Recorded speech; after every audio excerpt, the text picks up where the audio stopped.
Então, hoje, compartilhando a história com o Gustavo, a parte 2, né? Que Isso. agora ele vai continuar a parte 2 da história dele. E vamos lá, Gustavo, pode começar. Beleza, então. Tá. Só primeiramente eu vou falar pra vocês aqui que eu fiz no improviso a parte um, tá? Só que como o Jorge me falou que aqui na parte 2 eu tenho só meia hora, eu fiz em texto, tá? Então hoje eu acordei cedão pra fazer todo o roteiro da parte 2 aí em texto, em forma de texto, né? Pra dar tempo aí. E acho que vai dar sim, tá? Porque eu demoro uns 2 minutos pra ler cada página. E são 13 páginas. 12, na verdade, um pouquinho, mais um pouquinho. Então, eu acho que vai ter tempo de sobra aí. Vai dar para eu ler e ainda vai sobrar um tempo, tá? Então, não estranhem se eu falar de um jeito meio robótico, tá? Porque eu vou estar lendo como se estivesse lendo o livro, beleza? Então, vamos lá. A primeira coisa que eu vou fazer é recapitular rapidamente aqui a parte um, tá? Então, eu vou ler os títulos dos capítulos aqui e aí eu já vou seguir para a leitura aí da parte 2, tá? Então, vamos lá. Capítulo 1. Foi o meu nascimento em São Marcos RS, Rio Grande do Sul, né? E os desenvolvimentos físicos iniciais normais, que foi de 98 até 99. O capítulo 2. Peraí, minha câmera tá estranha. Ai, ai, ai. Tá, voltou. Deu umas lagadas aí, mas voltou. Tá, vamos lá. O capítulo 2. Os imperceptíveis sinais iniciais da distrofia na primeira infância. Daí tem aqui, tá escrito aqui, ó. Lembrar que a escola que eu me formei no pré foi a escola Orestes Manfro, tá? Eu tinha esquecido de mencionar. Então, foi a escola Orestes Manfro que eu tinha esquecido de mencionar lá, tá? Capítulo 3. A mudança para Caxias do Sul, Rio Grande do Sul, e a identificação de que havia algo errado com o meu corpo pela professora de educação física na primeira série do Colégio Estadual Migrante. Né? Essa parte aqui foi 2005. O capítulo 2 foi de 2002 a 2004 e o capítulo 1, 98 a 99. Aí o capítulo 4, os primeiros tombos, o pior exame que eu fiz na minha vida, o diagnóstico via biópsia e a luta contra o bullying na escola, em 2005. O capítulo 5, minha primeira e mais chata fisioterapeuta de todas, a segunda. Minha primeira fisio legal. Já minha... tá. Já minha primeira instrutora de fisioterapia foi legal. Ah, não. Tá tudo errado aqui. Tá, minha primeira e mais chata fisioterapeuta de todas, a segunda. Minha primeira fisio legal. Tá. E aí diz aqui, lembrar que eu ia de carro para Hidro, sim, que eu esqueci de mencionar isso, que na Físio eu ia de ônibus, né? Só que na Hidro eu tinha o privilégio de ir de carro, porque era de manhã, né? Aí, capítulo 6, comprimidos difíceis de engolir até chegar no corticoide, meu fiel escudeiro. O capítulo 7, meu primeiro contato com a universidade e as amizades que a fisioterapia me trouxe. Lembrar que o meu aniversário de 10 anos foi na pizzaria Dom Guilherme, tá? Que eu tinha esquecido de mencionar que no meu aniversário a gente tinha ido jantar na pizzaria. É uma informação boba, mas eu tinha esquecido de mencionar, então eu fiz questão de incluir aqui. 2006 a 2008, tá? O capítulo 5 foi em 2005, o capítulo 6 foi em 2006, e o capítulo 7 2006, 2008. E o capítulo 8, que foi onde eu parei na última, tá? Que é a mudança para a cidade de origem de minhas famílias, a hospitalidade da escola e no Meneghetti, e agora a continuação que eu vou continuar aqui com vocês, tá? A gente parou em 2008, na metade de 2008, que foi o período aí que eu me mudei para a escola do Meneghetti, que eu mudei aqui para Casca e troquei de escola, né? Fui da imigrante para a escola aí do Meneghetti, tá? Do Colégio Estadual Imigrante para a escola e do Meneghetti, tá? Então vamos continuar. Eu vou abrir aqui então o meu bloco de notas, que na verdade estava no Google Docs aqui, mas eu transferi para o bloco de notas para conseguir continuar gravando a tela aqui. E vamos lá, eu vou começar a ler então como se fosse um livro, tá? Então vamos lá. Ok, vamos começar então. Bom, eu já falei para vocês como foi. Tá, já tem um Henrique, mas tudo bem. Bom, eu já falei para vocês como eu fui recebido quando comecei a estudar na escola do Meneghetti. Então agora eu vou falar como foi a troca de fisioterapeuta.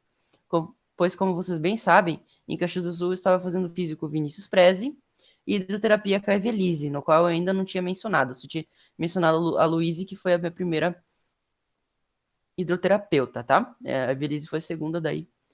E é isso aí. Então, depois que eu me mudei para Casca, eu comecei a fazer físico com a Daniela Zanetti na clínica dela, chamada Corpo Sano, que significa corpo forte em italiano. E por que é importante mencioná-la? Pois o estilo de fisioterapia dela era muito mais barra pesada do que a que eu estava fazendo em Caxias. E alguns dos exercícios mais pesados que ela mandava fazer eram os apoios, no qual eu tinha que colocar tanto as mãos como os pés no chão e ir caminhando para frente com as mãos até onde eu pudesse. 10 vezes. E além desse, tinha outro terrível, no qual eu tinha que ficar 5 minutos sem camiseta, com as costas encostadas ao máximo que eu pudesse na parede, com os pés mais próximos possíveis um do outro e os braços com as palmas das mãos apontadas para frente. Ok, vamos continuar aqui. Vou continuar. Beleza. E além de tudo isso, eu ainda tinha que manter meu abdômen forçado para dentro, aquele movimento que algumas pessoas fazem para tentar esconder a barriga, sabe? Por isso eu tinha que ficar sem camisa, pois ela colocava um espelho apoiado numa cadeira para eu cuidar meu abdômen. Era uma tortura, basicamente. Nessa época eu comecei a fazer o FES também, que é aquela corrente elétrica que passa através de eletrodos na musculatura escolhida, no qual é necessário realizar alguns exercícios durante a corrente que se ativa e desativa durante alguns segundos, até fechar o tempo total que foi escolhido. Muitos aqui do grupo devem conhecer bem. A Daniela, inclusive, e a física foi a física que me atendeu por mais tempo de todas, de 2008 até o início de 2020. Como vocês devem adivinhar, ela parou por conta da pandemia. Inclusive, a clínica dela nem existe mais aqui na cidade. Ela só tem agora em Vila Maria, que é uma das nossas cidades vizinhas, no qual foi onde ela começou. Eu fazia hidroterapia com ela também, na piscina da Aquavita, que é uma piscina aqui da cidade que oferece natação, hidroginástica e hidroterapia. Inclusive, eu fiz natação também, lá com a Prof. Luiz em 2008, até o início de 2014. Mas eu não tenho muito o que falar sobre, pois a distrofia não me influenciou em quase nada na natação, tá? 2008, inclusive, foi o ano no qual eu atingi a maior força muscular da minha vida. Depois que eu mudei aqui para a cidade de origem das minhas famílias, eu aprendi a andar de bicicleta sem rodinhas, naquela mesma Calói amarelinha. A partir de então, eu comecei a realizar altas aventuras com ela. Eu ia até a casa do meu amigo Kaique, que inclusive era meu colega na quarta série, e que infelizmente, ainda em 2009, voltou para Novo Hamburgo, Rio Grande do Sul, sua cidade natal. Eu ia ao supermercado de bicicleta também, e tudo sozinho, exceto quando eu ia para a pista de bicicleta de terra que tinha perto da minha casa. Essa pista hoje não existe mais, mas era da loja de bicicletas chamada Gidan, que no caso ainda existe até hoje. Nesse caso, meu pai ia também, pois como os saltos tinham uma boa altura, meu pai tinha que me dar um empurrãozinho para eu conseguir passar nos saltos. Obviamente eu não saltava, só passava por cima dos saltos. Essa pista que eu ia com a Calói amarela era infantil, mas no Natal do mesmo ano que meu pai me deu uma bicicleta BMX de alumínio, que era um pouco maior que a Calói e bem mais robusta, com peças tipos freios, sem ser de plástico e sim de metal, e além disso ela tinha uma boa leveza por ser de alumínio. Então depois que eu ganhei essa bicicleta, eu comecei a ir na pista adulta do Gidan, cujos saltos eram muito mais altos. E mais importante que a pista infantil, meu pai também estava lá para me dar os empurrãozinhos. Empurrõezinhos, assim que fala. Outro acontecimento que representa muito esse que foi o maior auge da força muscular da minha vida foi a excursão que eu realizei na quarta série. Pois mesmo havendo a possibilidade do aluno levar um pai ou responsável junto, eu fui sozinho, assim como eu havia feito nas outras excursões escolares que eu fui. A diferença é que ali eu estava muito mais independente que as outras vezes ao ponto de conseguir me servir comida sozinho no restaurante de buffet, que paramos para almoçar na viagem, que inclusive a mãe do meu colega fez o fiasco de derrubar e quebrar o seu prato no chão. Eu também descia e subia do ônibus sozinho, e fazia pagamentos de comidas e souvenirs sozinho também. Nessa excursão, minha turma única da quarta série foi para o Museu de Carazinho, Rio Grande do Sul, para a Fábrica da Fonte Juí, em Juí, Rio Grande do Sul, para alguns pontos turísticos de Santo Ângelo e para o carro-chefe, um dos maiores símbolos do Rio Grande do Sul, as ruínas de São Miguel das Missões, que vocês devem conhecer. Talvez, né? Enfim. Então agora a gente vai para o capítulo 9, eu finalizei o capítulo 8 aqui. E vamos lá.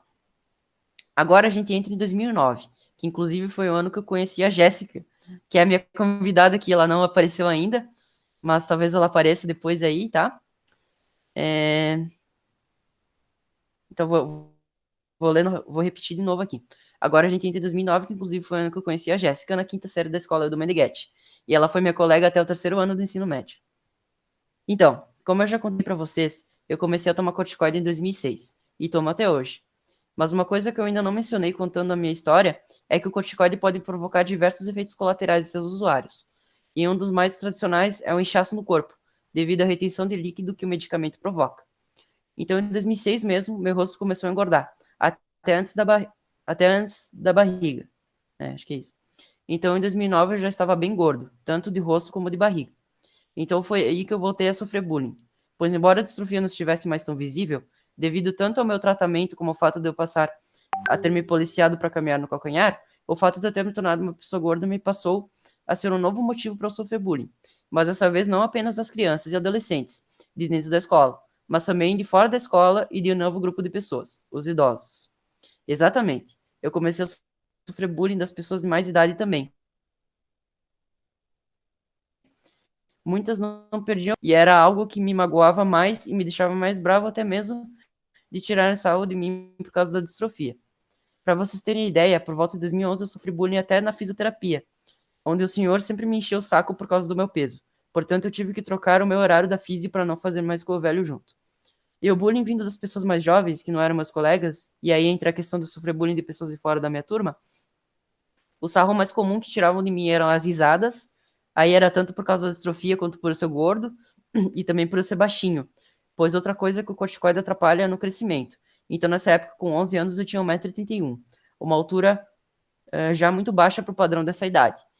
Então, acho que essa foi a fase mais difícil do bullying que eu sofri. E durou até que eu comecei a emagrecer no final de 2011, mas eu já chego lá. E agora eu entro em 2010, com uma outra questão, a minha vaidade. Então, como vocês lembram da excursão da quarta série, que foi a que eu mais fui independente devido ao estar no maior auge da minha força muscular? Então, eu achava que eu ainda tinha toda essa força que me proporcionava esse nível de dependência. Mas eu estava enganado, pois por estar muito gordo, minha força já não era tudo aquilo. Então eu continuei me aventurando da mesma forma que em 2008. E isso acabou gerando o ano no qual eu mais caí tombos em minha vida, pois eu não estava respeitando o meu nível real de força, e sim um nível que não existia mais. E é aí que a gente entra na excursão da sexta série, onde as duas turmas da sexta série da escola do Meneghetti visitariam diversos pontos turísticos da cidade de Porto Alegre, Rio Grande do Sul. A Assembleia Legislativa, o Palácio Piratini, que na ocasião não deu, pois estava em reforma, o Estádio Olímpico do Grêmio, que hoje não existe mais, pois seu lugar foi tomado pela atual Arena do Grêmio, o estádio Beira-Rio do Internacional antes de ser reformado para a Copa do Mundo, e assim ter resultado no estádio que a gente tem até hoje, e por fim o Shopping Praia de Belas, um dos mais, se não o shopping mais tradicional da cidade. E uma coisa que eu já não gostei e que desafiava a independência que eu queria ter como foi na quarta série, minha mãe quis ir junto, mas eu acabei topando, pois mesmo que ela estivesse comigo lá, eu podia tentar ser independente de qualquer jeito. E essa minha vaidade de querer provar a independência, tanto para mim quanto para os outros, foi uma das piores decisões que eu tomei na minha vida, pois eu me perdi no estádio Beira-Rio ou no Olímpico, não lembro exatamente. Caminhando pelo shopping, eu já estava morto de cansado e com as coxas assadas devido ao atrito com elas com o forro da calça do uniforme da escola. E além disso, eu fui arrogante com minha mãe, pois ela queria cuidar de mim e eu só fugia dela para tentar provar uma independência que não existia. Pois se eu tivesse permitido a tutela dela naquele dia, eu não teria me perdido, não teria ficado tão cansado e não teria sido arrogante com ela. Essa viagem foi a maior prova de que naquele ano a distrofia estava começando a vencer minhas vaidades. Ok, eu vou dar uma respirada aqui, né, para continuar. Eu vou tomar uma aguinha aqui com vocês. E aí a gente vai continuar aí pro capítulo 10, tá? Vamos lá, então. Tomar uma aguinha aqui.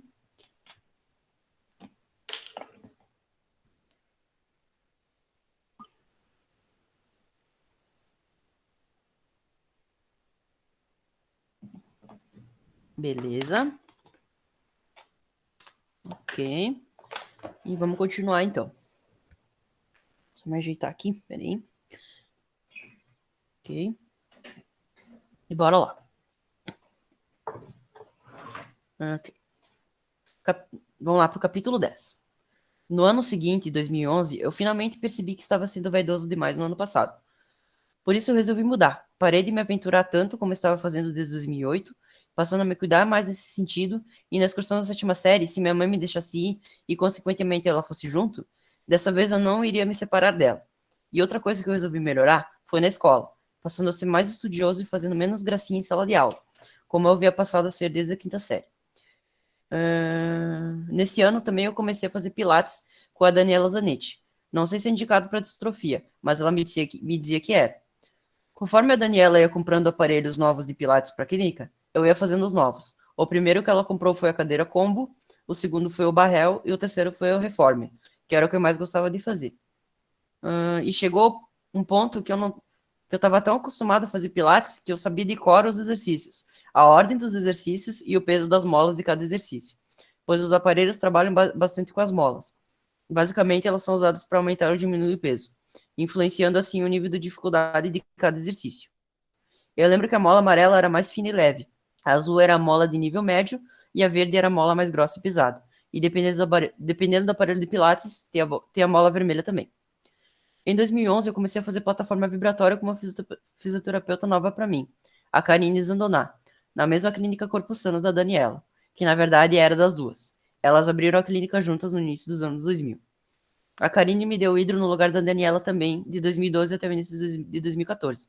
A plataforma vibratória era basicamente uma plataforma onde eu subia em cima e tinha que realizar alguns exercícios enquanto ela vibrava. E nesse aparelho também, com o tempo, eu fui decorando tanto os exercícios como as configurações do aparelho, como o tempo e intensidade. A plataforma vibratória fazia eu me sentir muito bem nas pós-sessões, pois ela fazia eu me sentir mais leve, devido ao fato dela aumentar a circulação sanguínea, aumentar o metabolismo e fazer a drenagem linfática no usuário. Por isso, sempre me dava vontade de urinar no final das sessões. E depois que eu fiz 13 anos, em junho daquele ano, surgiu uma preocupação em meus pais. Meu corpo ainda não havia chegado na puberdade, devido a adivinha quem? Isso mesmo, um dos efeitos colaterais do corticoide. Ele impede que o usuário criança de uso contínuo do corticoide, como era o meu caso, entre na puberdade quando chega a hora. Então marcamos consulta com o endocrinologista Cristiane Kopasek em Porto Alegre. Escolhemos de uma cidade tão longínqua, pois na época não havia endocrinologistas que atendiam pelo nosso plano de saúde, quanto crianças na região da minha cidade. Chegando lá, ela nos orientou a esperar alguns anos antes de fazer tratamento de suplemento hormonal para entrar na puberdade, pois com 13 anos ainda é normal garotos ainda não terem entrado na puberdade. Mesmo assim, havia um problema, o meu peso. Ela fez um cálculo com minha altura e peso que determinou... Deixa eu ver aqui, tá, beleza? Que determinou que eu estava acima do peso para a minha idade. Então me deu uma dieta para eu fazer. A pior parte dessa dieta é que eu não podia tomar Coca-Cola. Então a Coca-Cola, nossa, de todo final de semana, foi cortada da minha alimentação. E o único refrigerante que eu podia tomar era H2O, ou Aquarius Fresh, que hoje em dia a Coca-Cola a substituiu pela Sprite Diet. Eu toda a restrição alimentar que a médica determinou que eu seguisse, onde obviamente não incluía apenas deixar de tomar Coca-Cola, fez eu perder 2 quilos em um ano. E eu lembro que eu fiquei tão orgulhoso com isso que fui na cozinha pegar 2 caixas de leite para sentir nas mãos todo o peso que eu tinha perdido. Além disso, o esforço para me tornar um aluno melhor na escola me rendeu uma grande recompensa, pois eu fui nomeado pela diretoria da escola como aluno ouro da 7ª série do ano de 2011, da escola Hildo Meneghetti, uma premiação onde as escolas das cidades da região de Serafina Corrêa participavam, evento no qual era promovido pela gigante empresa fabricante de cadernos Credeal da cidade propriamente dita. Os alunos nomeados como ouros recebem uma medalha, diversos materiais escolares da Credeal e um lanchinho para comer após a cerimônia que consistia em apresentações musicais, teatrais e o momento final mais aguardado, a entrega das medalhas dos alunos nomeados. A minha maior preocupação desse momento era subir numa daquelas escadinhas malditas de acesso ao palco. Por isso meu pai teve que estar lá ao lado da escada na hora para me dar a mão para eu conseguir subi-la, sem possíveis problemas. Ter sido aluno ouro foi literalmente fechar o ano de 2011 com chave de ouro, e era justamente algo que eu almejava. Me esforcei para conquistar e no fim consegui. E foi uma prova para mim que algumas coisas na vida podem sim ser possíveis. Basta a gente tomar as decisões certas e nos esforçarmos ao máximo para atingirmos nossos objetivos. E aí a gente entra no capítulo 11. Como vocês já sabem, 2011 foi o ano que eu consegui emagrecer 2 quilos. E isso fez com que o bullying que eu sofria por ser gordo diminuísse bastante. Claro que eu ainda estava gordo, mas menos. Tanto de rosto como de barriga. Então 2012 foi um ano no qual minha condição física melhorou, ficando um pouco inferior à força que eu possuía em 2009. Mas aquele ano de 2012, uma perda nas minhas habilidades físicas estava nos seus últimos momentos, que foi a força para subir escadas. Beleza. Na escola do Meneghetti havia diversas escadarias. Uma delas eu ainda conseguia subir com um pouco de dificuldade, que era a escada que dava acesso à biblioteca e ao mini auditório, onde tinha que descer a escadaria para chegar lá e subi-la para sair de lá. Mas tinha uma escada da escola no qual os degraus eram mais grossos, bem mais grossos, que era a escada de acesso ao laboratório de informática. E foi nessa escada que a distrofia estava começando a dizer para mim que a minha força para subir a escada estava indo para o saco. Mas eu consegui encarar ela até o final daquele ano letivo. E a última vez que eu subi uma das escadarias da escola foi quando eu me formei na oitava série, no qual foi para sair do mini auditório após a cerimônia para ir ao refeitório pegar o lanche da formatura para comer no pátio da escola. O capítulo... Opa, Carlos Augusto, tudo bem? Não tem problema, não. Ele falou que desculpa a demora, hein? Então vamos lá pro capítulo 12. O 11 foi bem curtinho, como vocês puderam ver, né?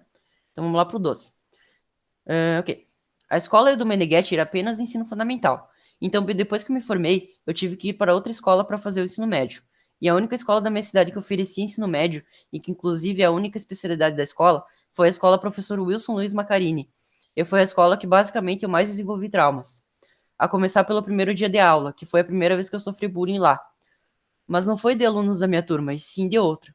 Uma das principais diferenças entre o Macarini e o Meneghetti são as salas de aula, que não ficam trancadas durante o recreio. Então, durante esse tempo, os alunos escolhem se querem ficar dentro de suas próprias salas, visitar salas de outros alunos, ficar no saguão ou ficar no pátio. Como eu era uma escola nova, devido à minha timidez, eu resolvi ficar dentro da sala mesmo no primeiro dia.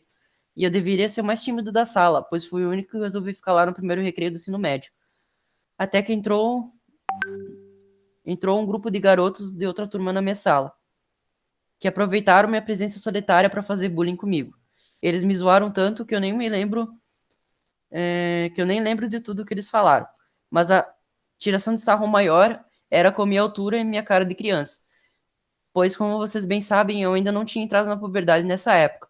E um aluno com aparência infantil que estivesse em uma escola especializada em ensino médio, como eu, certamente sofreria bullying, pois estar ali denunciava que eu tinha no mínimo 14 anos. Com uma aparência nada correspondente com essa idade. Então, meu planejamento de começar a sair da sala posteriormente foi deixado de lado, pois se eu sofri bullying dentro da minha própria sala de aula, imagina lá fora. Então, eu permanecer dentro da sala de aula durante os recreios do ensino médio foi uma sina que se manteve até o terceiro ano, não só pelo medo do bullying, mas por um outro motivo que surgiu posteriormente, que depois eu irei comentar. E agora a gente chega no capítulo 13. Agora, voltando para 2012, em outubro, que era o mês que eu costumava consultar na minha endocrinologista, nessa consulta ela nos contou que havia um novo exame de DNA no mercado.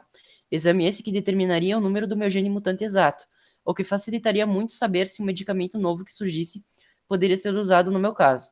Pois o que acontece tanto na distrofia muscular de Duchenne como na de Becker, há no cromossomo X, tanto dos homens quanto das mulheres, uma proteína chamada de distrofina. E essa proteína é uma das responsáveis pela formação dos músculos no nosso corpo.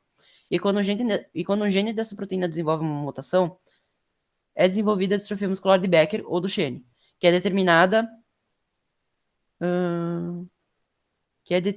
um ou outro dependente do grau da patologia.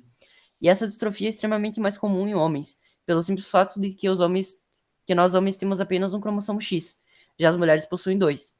Então, se caso um dos cromossomos da mulher desenvolver a mutação, ela ainda tem outro cromossomo X na reserva, e esse raramente possuirá a mutação. Porém, há raros casos onde a mulher possui a mutação em ambos os cromossomos, e assim desenvolve a distrofia. Inclusive, tem algumas aqui no grupo mesmo que portam da distrofia muscular de Duchenne. E como essas informações que eu falei, eu não tenho certeza se são reais, tá? É mais uma coisa que eu acho, tá? Como deve funcionar ele nas mulheres, tá? Então, me corrija se eu estiver errado, tá? E como se desenvolve essa mutação? Geralmente ela é hereditária e passada de mãe para filho. Mas no meu caso eu mesmo desenvolvi a mutação, pois minha mãe fez um exame que determinou que ela não porta a mutação em um de seus cromossomos X. Por isso, inclusive, que meu irmão não possui distrofia muscular de Duchenne ou Becker. Pois bem, Esse novo exame de DNA que minha médica nos contou, que havia surgido no mercado, era feito por um laboratório na cidade de Campinas, São Paulo. O único problema era o preço absurdo desse exame. Eu não lembro exatamente o valor, mas sei que custava dezenas de milhares de reais. Mas a médica nos falou que eu poderia realizar esse exame gratuitamente, sendo pago pelo Estado através da Justiça. Então topamos a ela e ela nos encaminhou para uma geneticista, na mesma cidade de Porto Alegre. Porém, na mesma consulta, minha endocrinologista já foi mandando e-mails digitando em seu Apple MacBook para o pessoal de Campinas, como ela mesma os intitulou, e assim acelerar esse processo. Voltando para o ano seguinte de 2013, indo no caso, né, porque foi uma volta, né, se bem que hoje em dia é passado 2013 também, enfim. Voltando para o ano seguinte de 2013, em abril chegou o grande dia de eu me consultar na geneticista. Além de vermos da questão do novo exame de DNA, eu fui lá também para ver com ela de usar hormônios de crescimento, para atingir uma altura normal para a minha idade. E tivemos que fazer esse processo com a geneticista, pois para poder tomar os hormônios de crescimento, eu deveria parar de tomar o corticoide. E a endocrinologista não sabia dizer se eu podia parar com o corticoide ou não. Por isso também me encaminhou para a colega dela, a geneticista. Eu não lembro o nome dela, mas ela achou melhor eu não fazer tratamento para crescer. E eu fui só saber no futuro o quão genial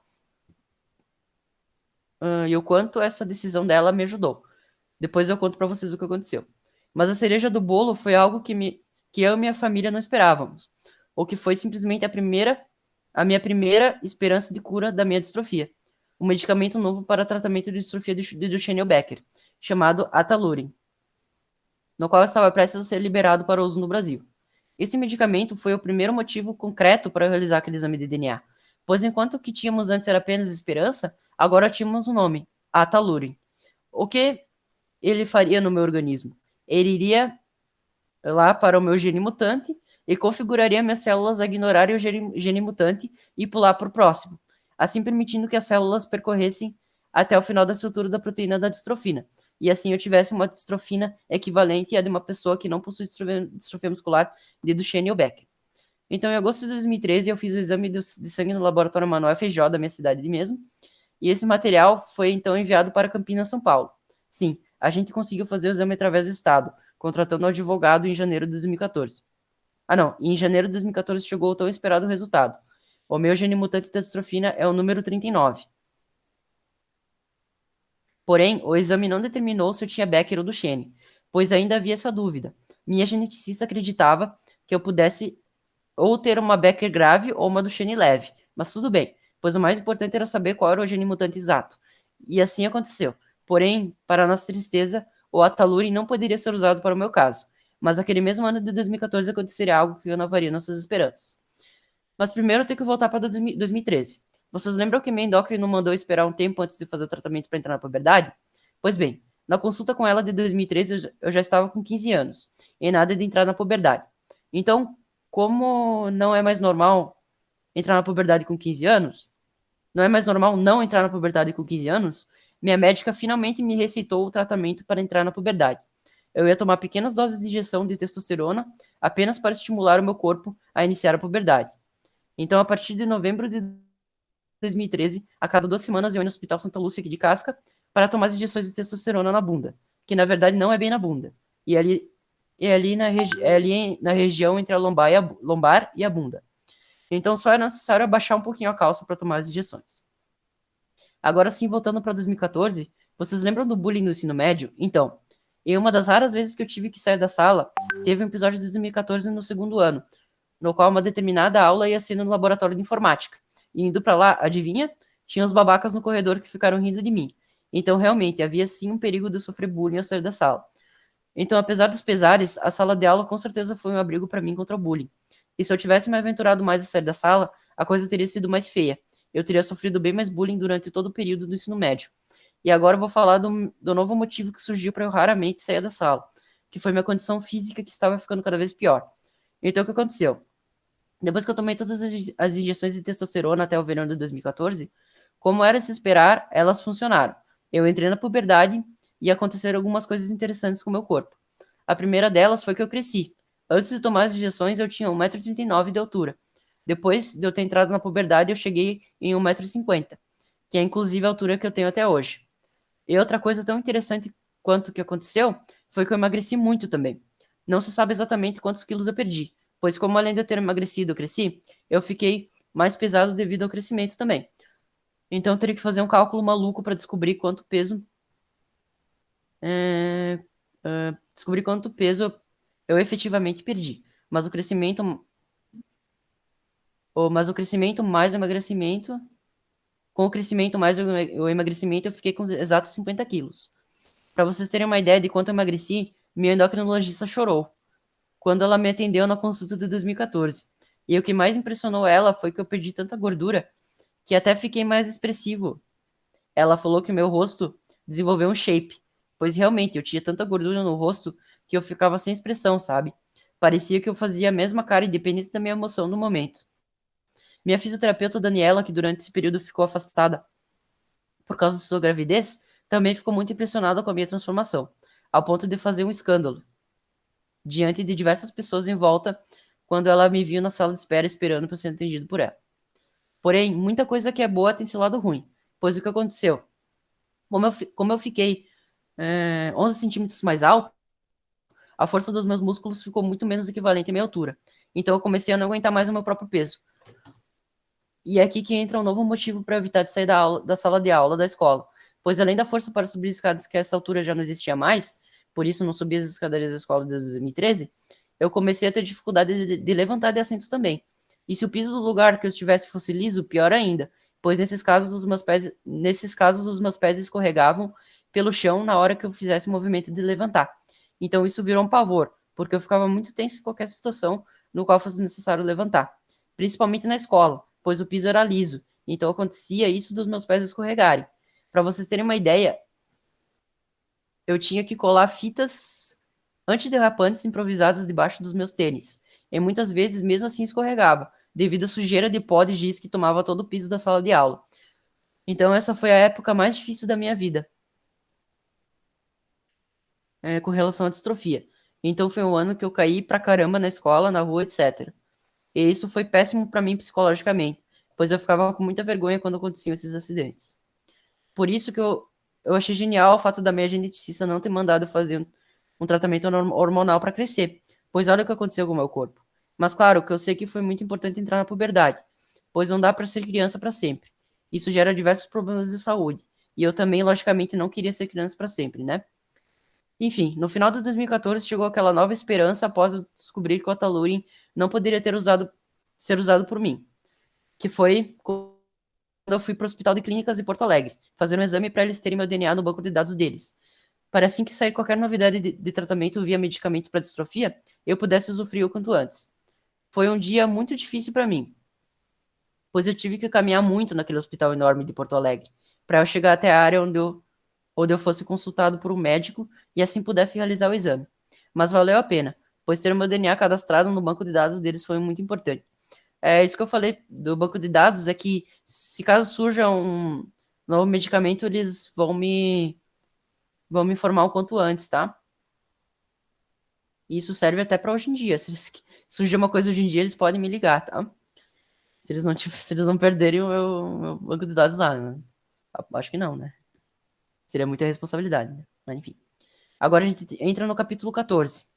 Então, a partir de 2014, iniciou seu caminho que me levaria até a cadeira de rodas. Mas havia um problema. Eu não aceitava a minha distrofia. E essa dificuldade de me aceitar vem de diversas influências.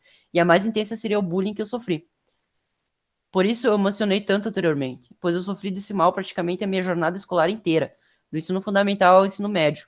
E minha mãe também não me apoiava quando eu mencionava que em breve eu iria ter que começar a usar uma cadeira de rodas.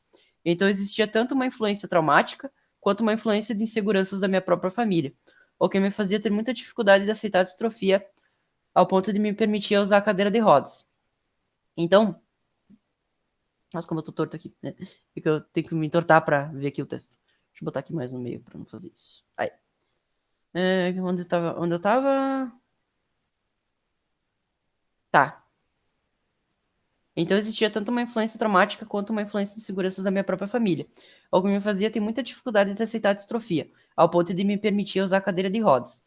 Então foram anos muito difíceis, tanto por conta da distrofia, que a essa altura já estava me proporcionando muitas dificuldades quanto pela minha própria aceitação, pois quanto mais a distrofia evoluía, mais eu tinha dificuldade de aceitá-la.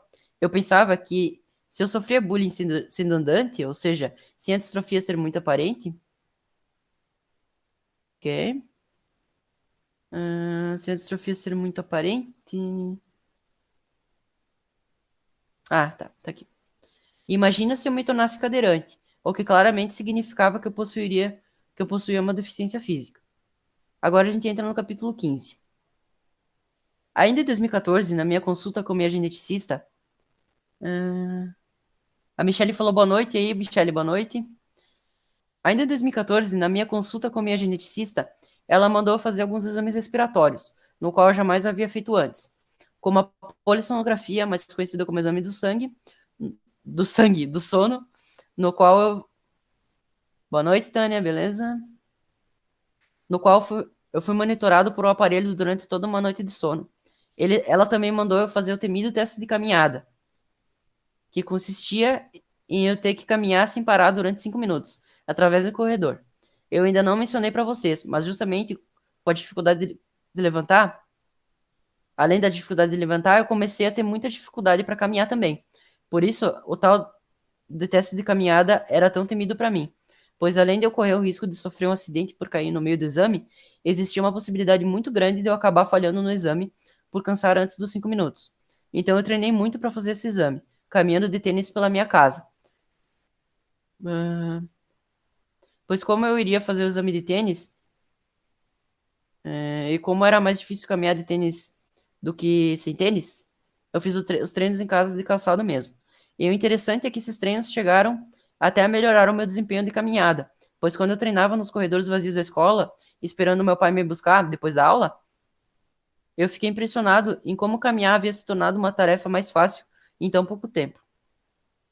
Chegando no dia do temido teste de caminhada em Passo Fundo, Rio Grande do Sul, que foi a cidade onde o exame foi marcado em uma clínica especializada em pneumologia, primeiro eu fiz uma espirometria, que era um exame necessário de ser feito, tanto antes como depois do teste de caminhada. Depois eu fui encaminhado a uma sala de espera, para descansar do exame. Tá. A espirometria consiste em eu expirar com a boca em um cano o máximo que pudesse, aplicando a maior força possível, enquanto uma mulher, que não sei se era enfermeira ou fisioterapeuta, me estimulava a fazer força com gritos que podiam ser escutados da sala de espera da clínica e talvez até mesmo mais longe. Pois bem, após o meu descanso, chegou a temida hora de realizar meu teste de caminhada. Comecei a caminhar enquanto o doutor me observava, com a prancheta na mão e um cronômetro para marcar os 5 minutos. Os treinos valeram a pena, deu tudo certo e eu consegui caminhar durante 5 minutos sem parar, e sem cair. Até no final, eu ter tido a alegria de ver o meu pai com os braços para cima, comemorando como se eu tivesse vencido uma prova olímpica. E pensando bem, era como se exatamente isso tivesse acontecido. Então, chegando em 2015, devido à minha alta dificuldade física, que não era mais de uma atividade específica, e sim de uma maneira geral, eu parei de ir para a escola ainda no início do terceiro ano, por volta do mês de abril, e passei a estudar de casa, época que nem se imaginava em pandemia de Covid-19. Os professores me mandavam trabalhos via e-mail, eu os realizava e entregava os trabalhos prontos de volta a eles, obviamente, via e-mail também. E a decisão de fazer o terceiro ano não foi nem minha, e sim do meu pai, o que foi genial, pois eu realmente não estava mais aguentando nem levantar, nem caminhar. O que deu início a uma quarentena, não só da escola, mas de outros locais também. Lá na minha parte 1 do meu compartilhando de história, eu falei para vocês que o meu neurologista, que diagnosticou minha distrofia, voltaria a ser mencionado mais para frente. Então chegou a hora. O Dr. Marrone de Porto Alegre, em minha consulta de 2015 com ele, nos deu a notícia que o novo exame de DNA mais moderno que aquele de Campinas havia acabado de ser lançado no mercado. E além de ser mais fácil de se realizar, pois utiliza saliva e não sangue, ao invés de custar dezenas de milhares de reais, ele é gratuito. E ainda por cima, dá mais informações sobre a distrofia. Inclusive, qual é o nome exato da distrofia que eu... Inclusive, ele informa, né, qual é o nome exato da distrofia que eu tenho. Mas como o resultado demorou um bom tempo para chegar, eu conto mais pra frente. Agora a gente chega no capítulo 16, tá no fim, tá, pessoal? Falta pouco. Então vamos lá, capítulo 16. Como eu disse no capítulo anterior, em 2015 eu iniciei uma quarentena da escola e de diversos outros locais, mas ainda não havia feito uma quarentena da clínica de fisioterapia. Isso por motivos óbvios, pois a física é essencial para o tratamento da minha distrofia. Porém, em 2016 a coisa estava tão feia Com relação à minha condição física, portanto, estava tão difícil a tarefa de sair do carro. Pois sim, desembarcar do carro era uma dificuldade equivalente a me levantar de uma cadeira. Ainda mais que o nosso carro, na época, era um Toyota Corolla. Então, era um carro baixo, o que dificultava ainda mais. Além disso, a tarefa de ir caminhando após desembarcar do carro até entrar na clínica também estava muito difícil para mim. Então, eu e minha família finalmente tomamos a decisão de eu começar a fazer fisioterapia a domicílio na minha própria casa, pois a gente tinha recém-ampliado nossa casa e a partir de então nós passamos a ter um ambiente perfeito em casa para fazer fisioterapia, que a partir dali se tornou uma sala de fisioterapia e de academia. Meu pai mandou fazer um tatame com o nosso vizinho que é marceneiro e a gente comprou outros objetos fisioterápicos, a pedido da nova fisioterapeuta que passaria a me atender em minha casa. E é dela que eu vou falar agora, pois ela teve um importante papel. O nome dela era Júlia Munhon, e ela foi nada mais, nada menos a primeira pessoa que fez eu começar a aceitar a ideia de eu me tornar cadeirante. Mas ela estimulou isso em mim indiretamente, pois numa sessão de fisioterapia com ela, sabendo que eu estava de quarentena em casa, ela falou para mim que eu deveria sair mais de casa e que isso não deveria ser um tabu para mim. Veja que ela não mencionou cadeira de rodas em nenhum momento, mas já foi o suficiente, pois era exatamente esse o meu problema. Usar cadeira de rodas, principalmente para sair de casa, era um tabu para mim. E essa conversa com ela que ela teve comigo me fez pensar pela primeira vez que realmente usar uma cadeira de rodas não deveria ser um tabu horas. No final de outubro de 2016, a Júlia parou de me atender e foi embora da Sigma, que inclusive é a clínica que hoje a Jéssica trabalha, que é a minha convidada aí. Eu acho que ela não conseguiu entrar, mas talvez ela ainda entre mais pra frente, tá? Que era a minha convidada de hoje. Pelo jeito ela não conseguiu entrar, deve ter acontecido alguma coisa, mas tudo bem. Mas eu ainda não estava pronto para a cadeira de rodas. Foi aí, em novembro de... Tá, foi aí que em novembro de 2016, numa consulta com o Dr. Marrone, foi que a cadeira de rodas foi mencionada pela primeira vez por ele. Mais uma pessoa que me auxiliou nesse processo de aceitação, tanto da distrofia quanto da cadeira, pois aceitar a cadeira era equivalente a aceitar a distrofia e vice-versa. Essa conversa com...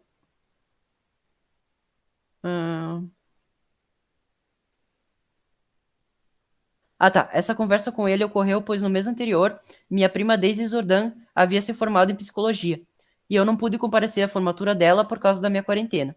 Foi aí que o Dr. Marrone me disse que eu não deveria perder até eventos importantes de família, por não aceitar a cadeira. Então, além da conversa com a Júlia, a conversa com o Dr. Marrone foi tão importante quanto nesse meu processo de aceitação. Nessa mesma consulta com o meu neurologista, eu tive que refazer o exame de DNA via saliva, pois havia dado algo de errado com outro exame. Então ainda falta mais histórias até eu revelar o resultado desse exame. E aí a gente chega no capítulo 17. No dia 15 de janeiro de 2017, a Fênix, renasceu das cinzas. Assim que eu finalmente sentei na cadeira de rodas, foi literalmente como nascer de novo. Foi simplesmente mágico voltar a sair de casa após uma quarentena de 2 anos. E o que é mais louco é que o primeiro passeio que eu fiz com a minha primeira cadeira de rodas, que é inclusive a que eu uso até hoje, foi justamente em Caxias do Sul, onde tudo começou com relação à distrofia e que eu contei tudo lá na parte 1 do meu compartilhando história. Aí a gente chega no capítulo 18. O resultado do exame de saliva em sua segunda tentativa. Enfim, qual distrofia eu tenho? Então, o exame de saliva determinou que eu tenho distrofia muscular de Duchenne. Mas não era Becker? Então vamos lá. Eu vou ser sincero para vocês. Eu não acreditei no resultado desse exame. Porque assim, os cientistas constataram que eu tenho Duchenne examinando o DNA da minha saliva.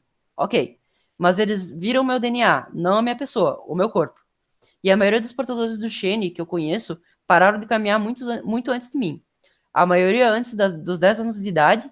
O que eu conheço que parou de caminhar mais tardiamente foi o Guilherme Bispo, inclusive participante do nosso grupo Vita Distrofia. Então, quer dizer, não tem então não. Ele me contou que foi com 12 anos. E eu fui parar de caminhar só depois de adulto, aos 19 anos. Por isso eu considero, mesmo não sendo médico, mesmo não sendo cientista, que eu tenho distrofia muscular de Becker. E eu fico feliz e mais tranquilo assim.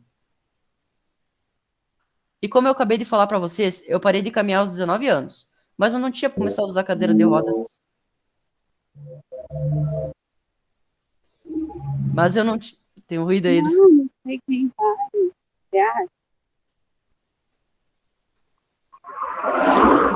Alguém muta ele, a É Júlia. Juliana que tá. Chegou. Tudo bem, tudo bem. Vamos lá. Mutei já. Tá, e como eu acabei de falar pra vocês, eu parei de caminhar aos 19 anos. Mas eu não tinha começado a usar cadeira de rodas aos 18 anos? Então, eu comecei a usar cadeira de rodas com 18. Não significa que eu parei de caminhar com 18. Em casa eu ainda caminhava, só usava a cadeira para sair. Mas com o tempo eu passei a ficar com mais dificuldade tanto de levantar como de caminhar. Então, tanto pela dificuldade quanto pelo medo de sofrer um acidente de queda, foi aí que em outubro de 2017, aos 19 anos de idade, que eu me entreguei completamente à cadeira. E eu simplesmente dei e dou até hoje, graças a Deus, por ter parado de caminhar completamente. Capítulo 19. Tá acabando, vamos lá. 20 anos de determinação, superação, motivação, dedicação e garra. Foi com essa épica frase de Ayrton Senna que eu assumi tanto a distrofia muscular como o fato de eu ter me tornado cadeirante para o mundo através das minhas redes sociais. Exatamente no dia do meu aniversário de 20 anos. Sim, eu demorei 20 anos para fazer isso, e 1 ano e meio depois que eu me tornei cadeirante. Mas eu tenho certeza que foi o momento mais certo possível, e vocês devem entender o porquê depois de toda a minha história que eu contei até aqui. Agora, para finalizar com chave de ouro, eu vou ler o capítulo 20 aqui para vocês. Vamos lá. Capítulo 20. Depois que eu parei de caminhar completamente, a distrofia se manteve bastante estável, e eu não tive mais nenhuma perda perceptível na minha força e meus movimentos. Pelo contrário, eu senti melhorias durante esse período devido a todas as adaptações que eu desenvolvi até hoje. Então, quanto à minha distrofia em si, a situação atualmente se encontra tranquila há 4 anos.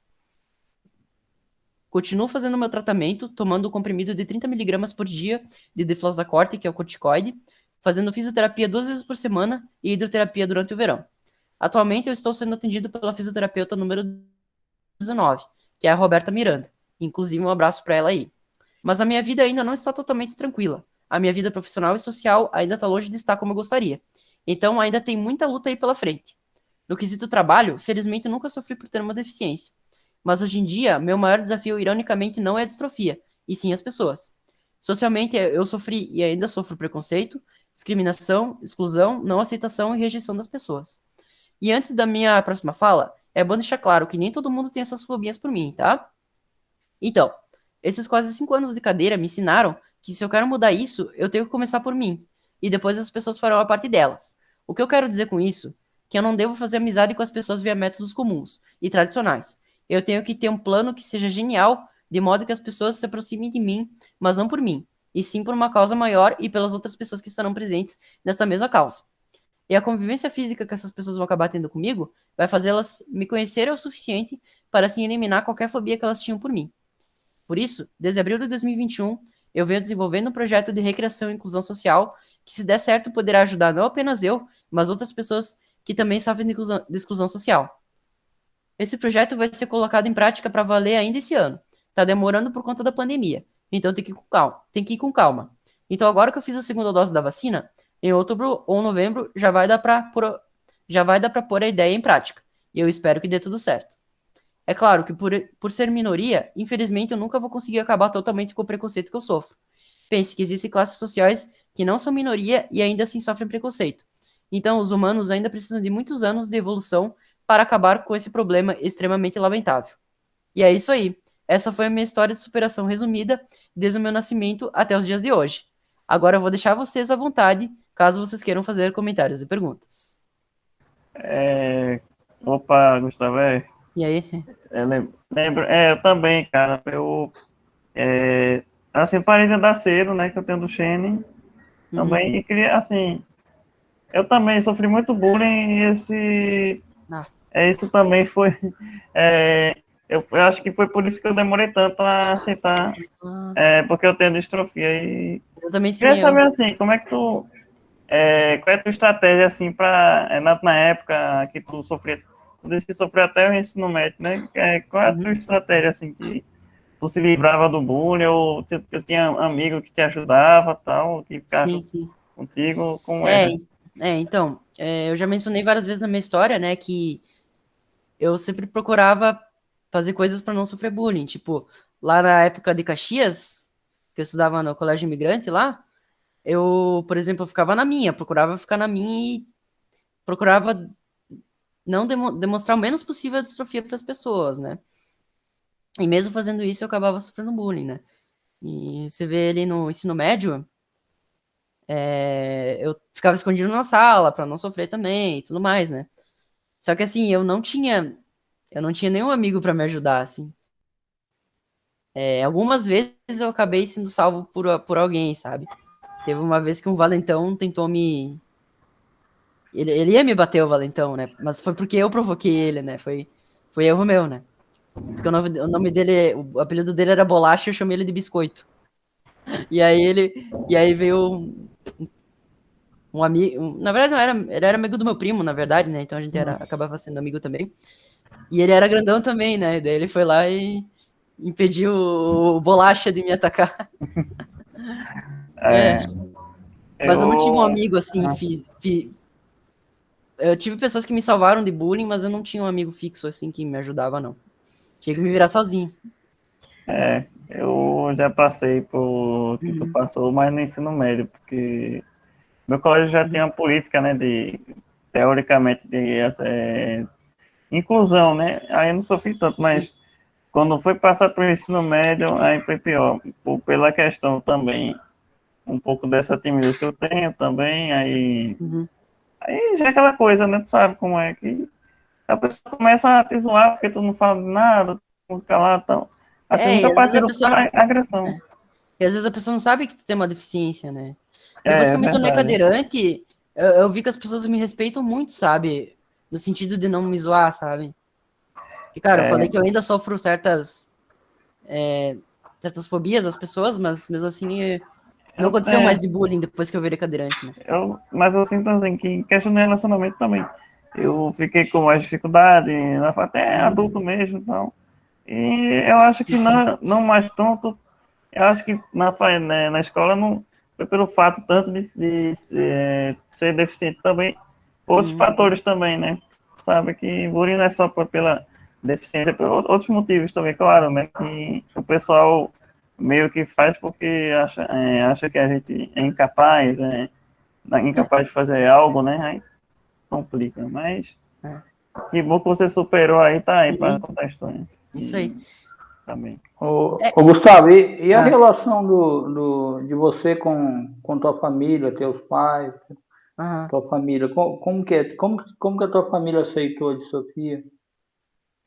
Então, como eu contei pra vocês, foi complicado, né? Porque, na verdade, até depois que eu virei cadeirante e tal, meus pais, eles acabavam tendo algumas atitudes capacitistas, né, comigo, né? Mas é isso aí, né? Eles também tiveram Mas, dificuldade de. mas mudou atualmente? Já tá.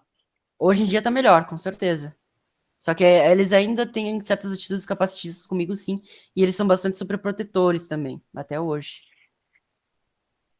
Eu ia falar pro Rodrigo Jatobá, né, que eu esqueci de mencionar. Mas eu e ele, a gente é bastante parecido, né? A gente tem experiências bem parecidas aí, né? E, claro, tem outras pessoas ali do grupo que eu me identifico bastante, né? Tipo, o Krau, por exemplo, né? Só que eu e o Krau, no caso, a gente tem bastante. A gente tem bastante semelhança nos gostos, né? A gente gosta bastante Ah, das mesmas o coisas e Carl Eu tal. gosta de também, você mesmo. É. eu também, O Carl gosta bastante de você. eu também, que tu fala de jogo e tal, eu Aham. também gosto de pessoal parecido, né? Também Aham. É. também. A gente é parecido, não só na distrofia, né? Mas em outras questões também, né? É, Hum. É. se quiser Isso é aí, legal, né? cara, conversar mais aí, eu tô aqui à Uhum. disposição aí, Beleza. aí Também tem tô também. mais Tânia, algum também. Michele, Eu tenho do uma Chu. pergunta. Beleza, Vai fala Oi, aí. lá. Gustavo, boa Oi, noite. boa noite. Parabéns pela história, viu? Obrigado, valeu. É, Você vai, aliás, não é uma piada, são duas perguntas. A primeira é: você vai escrever um livro Tá. da sua autobiografia? Você tem essa ideia de escrever um livro? E a outra Pois é, pergunta então. é, já Tá. vou fazer as duas, só para já. E a outra é: o que é para você ser pessoa com distrofia muscular? Essa vai ser Duas difícil, perguntas, mas mas responde vamos a começar, primeira. vamos começar pela primeira, então. Tá. Então, eu tive que fazer esse texto, né? Porque hoje eu tinha menos tempo e tal, né?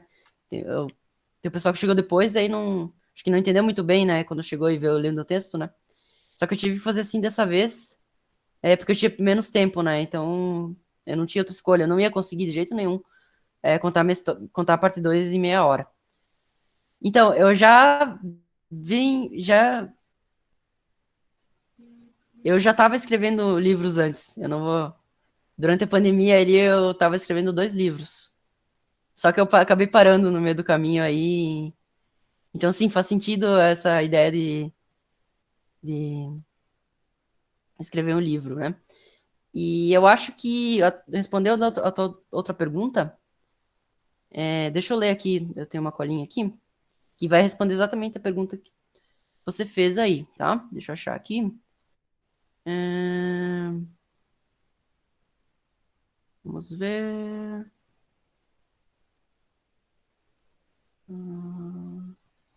Parará. Pronto, achei. Então, eu acho que ser pessoa. A pergunta é: o que é ser uma pessoa com distrofia muscular? É isso? O que é para você ser Tá, uma pessoa com distrofia muscular? tá bom. Eu vou responder então. Para mim, ser uma pessoa com distrofia muscular é ter determinação, superação, motivação, dedicação e garra. É essa frase aí do Ayrton Senna. Acho que essa frase ela representa bem assim o que é distrofia muscular, pelo menos para mim, né? É isso aí. Mas por quê? Por que todas essas qualidades, né? Por que você escolheu elas? Porque são qualidades que combinam muito comigo, assim, sabe? É basicamente isso, né? Eu sou uma pessoa que fui e ainda sou bastante determinado. Eu sei que tem gente que não gosta de. Tem pessoas com deficiência que não gostam de serem tituladas assim, mas sim, eu me acho um exemplo de superação, sim, tá? E tem outra palavra que as pessoas não gostam, que é quando chamam de guerreiro. Eu gosto que me chamem de guerreiro, tá? Eu me considero sim um guerreiro, tá? Eu não tenho problema nenhum nem com a questão de superação e nem com a questão de ser guerreiro. E a motivação também, eu sou uma pessoa bastante motivada. E o pessoal fala muito em especial. Você gosta? Sim, gosto. Não vejo problema também, não. Né? Então, eu também sou uma pessoa bastante motivada, dedicada, e eu tenho bastante garra também. É isso. Eu acho que a frase Ô, fala muito por si só, sabe? ô, Gustavo, mas Hum. assim, você é tudo isso por conta da distrofia ou por conta da pessoa que você é? Eu Porque acho a que distrofia existe, mas sim, sim, existe também a pessoa, não é claro, claro. verdade? Aham. Eu mesmo, assim, eu vou Quer falar dizer, assim de mim. Eu você é mesmo assim não por vivo causa da preocupada, distrofia. eu mesmo não vivo preocupada 24 horas com a minha Aham. distrofia. Sim. Eu tenho mercado, eu tenho trem para fazer, coisa para organizar, então a Aham. distrofia para mim, né, ela tá em mim, mas eu não vivo ela 24 horas Aham. não, né? Olha só, chegou minha amiga ali, a Jéssica. Eu vou Oi, deixar ela, Jéssica, boa noite. eu vou deixar ela livre Oi, se ela quiser se Jéssica. apresentar para vocês, tá? Eu vou Jéssica, de- você poderia falar um pouquinho do Gustavo? Eu sei que você conhece ele há bastante tempo. se ela quiser, pode entrar aí, tá? Vamos deixar ela à vontade aí, né? Jéssica, tá ligado o Oi, microfone dela? gente. Eu peço Entrou desculpas aí. pelo atraso, mas é que eu não sei se o Gustavo falou. Eu sou fisioterapeuta e eu tava trabalhando, então eu só consegui entrar agora, tá? Eu cheguei numa parte que eu acho que foi muito importante. Eu conheço o Gustavo, eu acho que desde a quinta série, se eu não me engano. O Isso, Gustavo foi meu exatamente. colega no ensino fundamental praticamente inteiro e no ensino médio. Isso aí.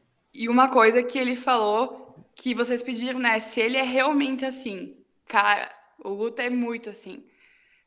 Ele é muito determinado, ele nunca, tipo, pela distrofia, se deixou abalar por algum comentário, alguma coisa das pessoas. Ele é muito inteligente, vocês não fazem ideia. E ele sempre foi muito bem na escola, sempre foi atrás de, não conseguiu vir na aula, o que eu tenho que fazer, sabe? Então eu acho que essas palavras que o Guto usou, essa frase, define bem tanto ele na distrofia quanto ele como pessoa. Mesmo com toda a história de vida dele, que eu já conheço um pouquinho pelo tempo que a gente se conhece, eu acho que ele é assim também como pessoa, sabe? Super determinado. Ele não se importa se falem que ele tem distrofia ou não. Se não gostarem dele por causa disso, tudo bem. Se gostarem, tudo bem também, sabe? Eu acho que ele é muito isso mesmo. Eu fiquei bem feliz de ouvir o que ele estava falando. Eu acho que eu cheguei na hora certa. Hum, Que bonito. Gustavo era CDF, né, Gustavo? Você tem jeito de ser É, CDF. Ah, achei muito lindo, Jéssica. Muito bonitas as tuas palavras. Obrigado, gente. Fiquei bastante lisonjeado e honrado também. Legal, que legal. Isso aí. Isso aí. Então, a Juliana tinha feito uma pergunta aí, né, Juliana? Foi. Eu tinha me pedido se eu sou assim por causa da distrofia, só por causa da distrofia ou não. Então, é pelas duas coisas. Eu sou uma pessoa assim, devido à minha experiência com a distrofia e também como pessoa também, sabe? Então, com certeza, eu sou assim, tanto por causa da distrofia como pessoa também. Com certeza. Mas, ô, Gustavo, eu vou fazer uma pergunta em cima da Juliana. Tá. Se você não tivesse a distrofia, você seria essa mesma pessoa que você é hoje ou não? Eu não sei responder essa pergunta. Porque, de qualquer forma, a distrofia acabou influenciando muito na formação da minha pessoa, né? Então, é difícil responder essa pergunta. É realmente bastante difícil. Gustavo, dar os parabéns pelo pouco que eu escutei da história, mas já foi mais legal ter escutado. Parabéns pela história. Eu não peguei obrigado, a parte valeu. muito bem, Não mas tem problema. eu não tenho pergunta para fazer, mas arrasou aí contando a tua história. Muito obrigado, valeu. Eu tenho mais uma pergunta, se der tempo. Ok, faça então. Vai lá, a Gustavo, última. Como é que você se vê daqui 10 anos? O que você quer estar fazendo? Onde você quer estar? O quê? Tem uma Caraca! ideia? A Michelle tá com as perguntas difíceis hoje, hein? Bom, vamos lá então. Daqui 10 anos, caraca, é muito tempo, hein? Mas eu quero que os meus projetos sejam um sucesso, né? E acho que é isso. Eu quero que meus projetos, esse projeto social que eu falei Fala aí pra do seu vocês, né? projeto. Fala do seu projeto. Tá, Dá vou um falar resumo então. aí do teu. Tá. É basicamente isso. Eu quero que os meus projetos sejam um sucesso. É basicamente isso que eu quero que aconteça daqui a 10 anos. E que a minha vida social também melhore bastante, sabe? E esse projeto, na verdade, ele, como eu já falei pra vocês, ele tem a ver com a vida social, né? Porque ele vai promover a inclusão social, a minha inclusão social, né? Que eu falei que tá ainda bastante complicado hoje em dia, né? Mas o que impede? O que tá pegando aí que impede? Pois é, tua eu já vida expliquei pra social? vocês. Mas enfim, deixa eu falar do meu projeto. Aí vocês perguntam mais coisas, tá? Então, o nome do meu projeto se chama Damas e Dados. E é um projeto no qual eu vou reunir pessoas pra gente jogar jogos de tabuleiro e realizar outras atividades. Esse aí é o meu projeto, né? Mas o que eu falei é o que impede é a técnica que eu uso para fazer amigos, né? Que a técnica tradicional, da forma tradicional, não funciona muito bem para mim. Então, por isso que eu tive a ideia do projeto. Porque eu não consigo fazer amigos do método tradicional. É difícil, sim. Fazer novos amigos, né? Porque a Jéssica, por exemplo, ela me conhece ainda antes da cadeira e tal, né? Então, ela é uma amiga de longa data aí, né? Eu digo hoje em dia, né? Tá mais difícil, deu. Gente, eu agora eu fiquei pensando na técnica. Eu quero participar dessa técnica aí, viu? Porque, né? Que técnica? Como assim, técnica para fazer amigos? Existe, eu acho. Eu penso que nem ele, que eu não tenho também. Deveria ser naturalmente, né? Mas naturalmente. Pra mim é difícil. Mas, tipo, eu acho que eu entendo que você criar uma rede e tal, é meio complicado, não sei pra mim, né? Pra você. Pra quem é tímido, né? Que nem o Jatobá, né? Porque eu acho que isso aí é um processo que é mais a gente que sofre, né, cara? E então... as pessoas que são mais tímidas, Rodrigo, é isso? Não, quem é mais tímido? Mas eu acho assim, eu pensava muito nisso quando era da idade de Gustavo, mas hoje não penso mais assim, não. Eu penso que amigos estão aí para ajudar a gente, tá aí tu e Jéssica, tua amiga aí tá há muito tempo também, tenho amizades também de longas datas, e é isso, pô, não adianta. Eu acho que vem naturalmente, eu acho que você... Gustavo, a técnica que eu uso é não ficar em casa, sabe? Você tem que sair, tá no meio de gente. Aí que é uma coisa complicada. Aí que inclusive, a minha fisioterapeuta Roberta, ela acha que é o problema, né? Que verdade. Eu saio pouco de casa, né? Na pandemia, mais ainda, né? Mas ainda antes da pandemia. Só que assim, qual que é o problema? Também sai pouco de casa. Mas você Eu não saio, gosta? quando eu saio de casa é com meus pais, sabe? E aí fica complicado de me enturmar com pessoas da minha Com idade, né? certeza. É Mas você complicado, tem viu? medo? Ou assim, né? Acessibilidade, Sua né? cadeira Não, não é isso. não é motorizada, não tem acesso na cidade? Eu Como acho que que é? Não, eu até tenho motorizada, sim. Só que mesmo assim é Então, complicado, né? Até porque eu também saio com meus pais com a motorizada, né? Tem que ter alguém junto, porque é, às vezes a é cadeira, aquele. às vezes É, a cadeira sei. tola e tal, né? Então tem que ter alguém junto Porque sempre. eu acho. Não tem grupo de Eu. deficiente, grupo de jogos de damas, essas coisas Ah, assim. mas É então, bacana. é o que vai acontecer, essa é a ideia do Damas e Dados, né? Eu acho que eu sofro do mesmo problema que você. Não, Eu o também. grupo de pessoa com deficiência é que assim, gente, olha só, a cidade que eu moro tem 9.000 habitantes. Ai, Então quase não tem pequeno. gente com deficiência aqui, entendeu? Então, É uma coisa muito tem que rara. mudar para Porto Então, Alegre. Tem que mudar Eu para Porto quero Alegre. me meter quando eu puder. tá. Também. Posso? Eu Pode? acho que uma questão que o Gustavo falou é que assim, a nossa cidade é muito pequena, né? Então, por exemplo, a gente tem pouquíssima acessibilidade aqui na cidade. Os lugares que mais apresentam acessibilidade são lugares que, por exemplo, que as pessoas que têm algum tipo de doença ou deficiência, enfim, acabam procurando, como clínicas médicas e hospitais. Por exemplo, dependendo se você quiser ir jantar num restaurante em casca no final de semana, no sábado, muitas vezes você não consegue porque para te entrar é com escada ou não tem uma entrada para cadeirante na rua. Então, muito do que o Guto fala é sobre isso, sabe? Muitas vezes a gente eu posso falar muito porque como eu sou fisioterapeuta, eu trabalhei muito com pessoas na mesma situação. Então, quando a gente mora em cidade pequena, é muito difícil. Não é tanto fazer amigos, mas a gente se enturmar, porque quando os seus amigos estão saindo, indo para um barzinho, tu não consegue ir no bar, porque não tem como tu entrar no bar, ou porque o bar é no segundo andar de algum lugar.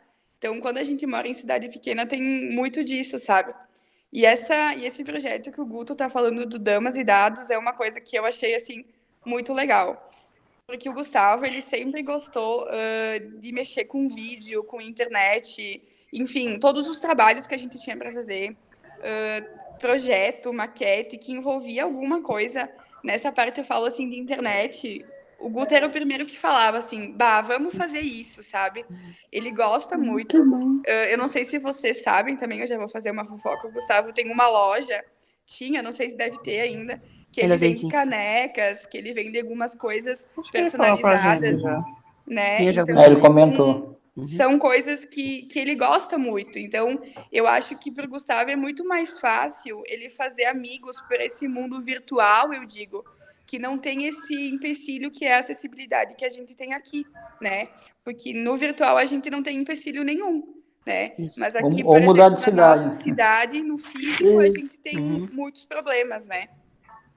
Então, Jéssica, onde eu moro, também a acessibilidade é bem precária mesmo, bem precária, Verdade. né? É pequena aqui onde eu moro, mas eu sempre, tipo, procuro estar saindo, às vezes sozinha, né? Eu não sei se o Gustavo dá conta de sair sozinho. Antes eu tinha medo também, né?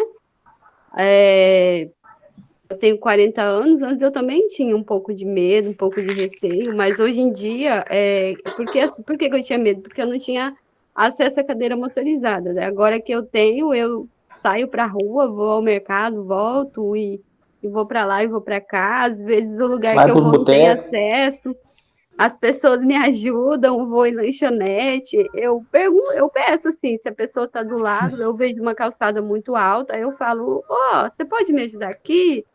E as pessoas nesse meio, a gente fica até, tipo assim, até vira amigo, começa a conhecer, né? Eu acho que, assim, o que falta um pouco pra gente que tem deficiência, né, que temos deficiência, alguma dificuldade de locomoção, falta a gente um pouco sair, né, ver o mundo lá fora, porque o mundo da internet é muito bom, gente, mas lá fora o real é Ó, é o que eu disse magnífico. no bate-papo passado. Eu falei assim, ó, gente, a gente não foi feito para ficar dentro de casa, entendeu? A gente tem que dar um jeito de sair. Eu posso fazer um Sair da comentário? zona de Eu acho, conforto, né, gente? acho que como vocês estão Pode falando, fazer. né? Eu acho essa discussão muito importante. São dois pontos diferentes, mas acho legal a gente falar uma coisa, né? Que a Ju está falando agora. Se a gente não sair, não for nesses lugares que não são acessíveis, eles Nunca não vai vão mudar. mudar, eles não vão Uhum. ser acessíveis. Então a gente tem que ir lá. Então, Gustavo, por mais pequena que seja essa cidade, a gente tem que ir lá, tem que enfrentar, mesmo que não dê para entrar, vai ter que dar um jeito de entrar e mostrar para Isso. eles que eles estão errados. Que eles Porque têm que ter acessibilidade, sabe? A gente tem que ir lá brigar a gente, Olha pra só, gente. Porque se a gente fica tem o dentro de direito de casa, ir e Deixa eu vir, falar. A né? gente- Isso é uma coisa Não da dá. gente. Não tem lugar. Michele que tá. A gente tinha um Processa. grupo, Eu vou processar o parque de exposição aqui da minha a cidade, gente porque não tinha, tem acessibilidade. tinha um Olha grupo só, de pessoal. Vou cadeirantes. Mas eu já amanhã. fiz isso já. Todo mundo quer A falar. gente tinha um grupo de cadeirante que a gente ia no lugar que não tinha acessibilidade. Por quê? Porque ia vários cadeirantes. Uhum. Para É eles realmente mudar o local. E a professora falava assim, não, É gente, por medo, não né? vai em Realmente. lugar, não vai em lugar que tem acessibilidade, vai em lugar que não tem. Arruma 3 cadeirantes e vai, entendeu? Eles vão ficar super constrangidos e Mas vão daí ter que fazer acessibilidade. A cidade só vai crescer enquanto vocês brigarem por isso. Se vocês ficarem dentro de casa, não vai mudar, Vai ter gente. um tema, A esse lei não mês, tem vai ter um tema que vai falar sobre isso, gente. olha só, A mas é gente, aquilo. a gente precisa se mostrar para a sociedade igual você falou, Guto, que nós somos capazes, né? A gente tem a capacidade de sair, tem o direito de ir e vir, principalmente o direito, né? Então é isso. Uhum. Gente, eu vou falar uma coisa para vocês, eu não aguento ficar em casa uma semana trancada, não, nem na pandemia eu Também fiquei, não. mas Não foi moço, feito, eu não. vazava. Eu acho que eu entendo isso que ele tá falando. Rua pra mim, mas não queria Mas nem eu que tenho eu um fosse amigo, sozinha. Gustavo, que é Pedro, não sei se você sabe quem é. Ele também faz isso que o Michel tá fazendo aí, que ele vai para os cantos inacessíveis e não tá aí. Porque realmente o que você tá falando, né, eu acho que talvez pelo medo da gente não saber como é o lugar, a gente fica meio receoso demais. O que o pessoal tá falando, eu acho que é correto mesmo. Eu acho que Se você chega num tem que lugar que tá sair. cheio de escada, o dono do local é obrigado a arrumar funcionário, arrumar alguém para colocar você lá dentro. Eu vou dizer uma coisa, eu já passei por situação já de ter que subir para carregar, mostrar, né? para tentar. Olha só, pessoal, deixa eu falar uma coisa para vocês aqui. Pode falar, acho que tu quis falar, pode falar. Uhum. Então, olha só, ano passado teve as eleições municipais, né, do Brasil. E o prefeito eleito aqui na cidade, ele é cadeirante. E ele começou a trabalhar esse ano. Então, assim, já é um bom começo, né? Então, eu acho que ele tem que cuidar dessa parte, sabe? Que se ele mesmo é cadeirante, o próprio prefeito... Pega amizade com ele, Gu. Exato. Pode ser, uma boa. Se você falar com ele, qualquer reclamação ele vai fazer. Guto, é uma sociedade, nós também temos que tomar conta dessa parte. Se a gente não fazer nada, vai ficar... Pessoal, eu não tô falando que eu não vou fazer, claro que eu vou. Mas ele também tem que fazer dele, afinal ele é cadeirante e é prefeito. É o receio mesmo da pandemia, então, assim mesmo. Mas quando você estiver seguro, você sai aí, chama um grupo de amigos aí. Gustavo, quando tiver amigos vai ser mais fácil, com certeza. Manda o pessoal ajudar, porque realmente, porque a gente não sai, porque eu acho que você tem dificuldade de achar gente que esteja disposto a ajudar, que não seja da família. Então, isso aí. Mas eu acho que tu vai, o que eu tô buscando. Quando você procurar, você procura amigos que, vamos ajudar a Gustavo. Isso aí, exatamente isso. Complicado fala você com o prefeito, não poder prolongar. Fala com o prefeito aí. Ô, Gustavo, Gustavo, eu vou sozinha, às vezes não tem ninguém para ir comigo, eu ligo para um, não sei o quê, eu pego minha cadeira e vou tomar uma cerveja. Eu só vou porque eu preciso muito de ajuda, porque eu tenho uma fraqueza muscular enorme. Aí, nesse caso, tem que ter mais ajuda. Não, mas com uma motorizada, você entra no barzinho ali, ou já tomar. É porque o meio da galera machucar. Ele serve você. Não, verdade, é porque eu fico. Vai machucar ninguém, não. O Gustavo, queria agradecer você ter feito aí, ter compartilhando a história. Foi muito legal a tua história. Deu para ver que você é uma pessoa super determinada, super inteligente aí. Que tem um futuro brilhante aí, que nem a Michelle falou, né? Daqui 10 anos aí eu sei que você vai ser uma pessoa aí que vai realizar aí vários projetos Com aí. certeza.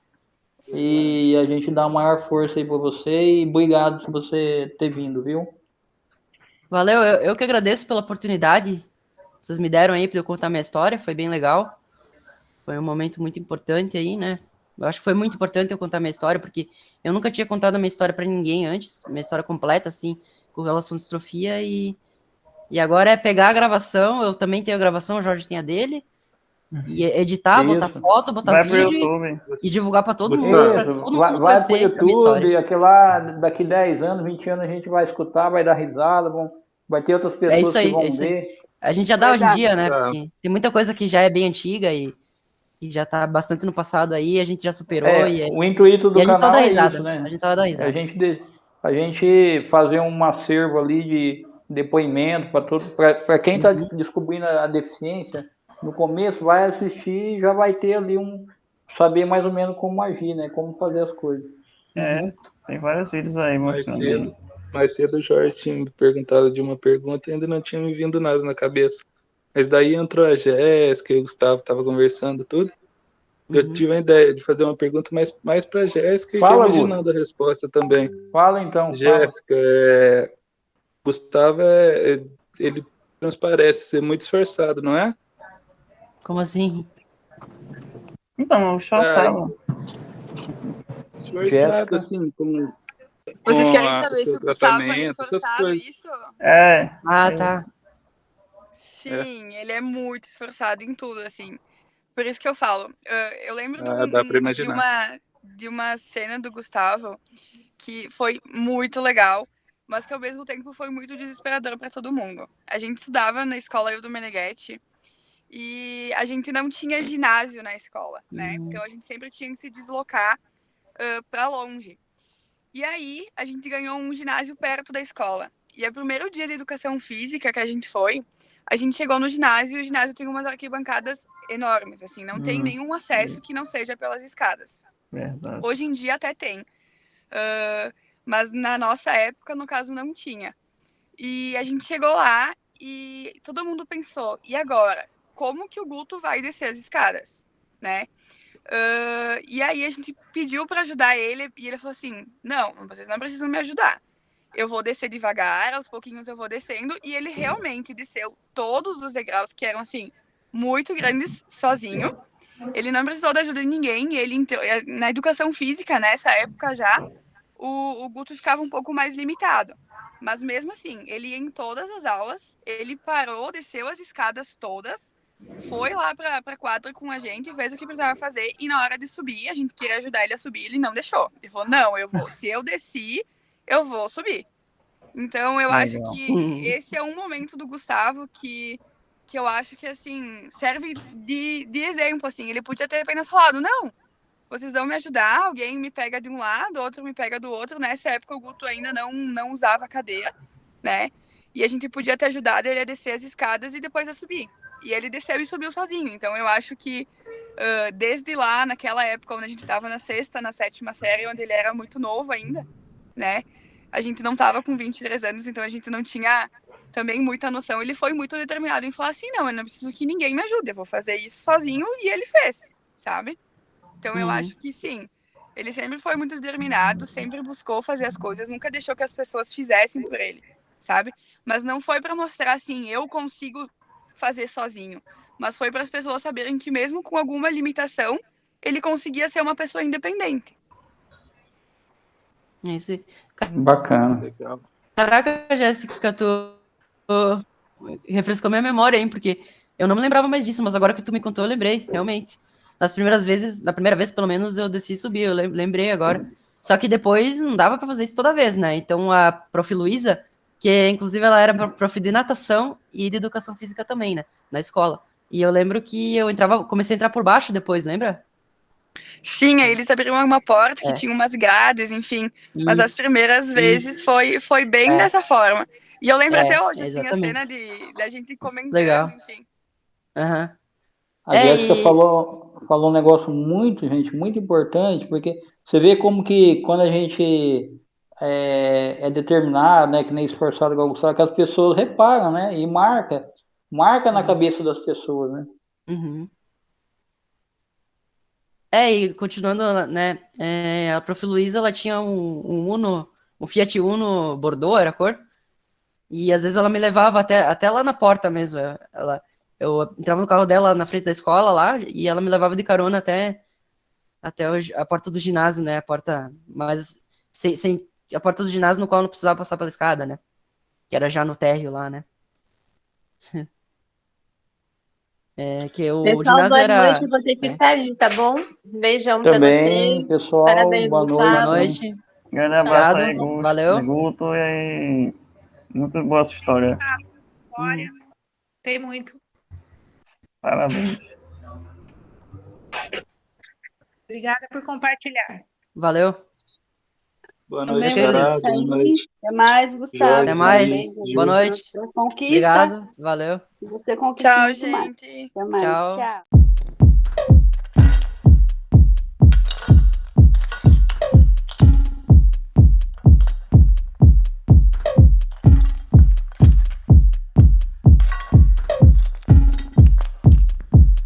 Samurai sword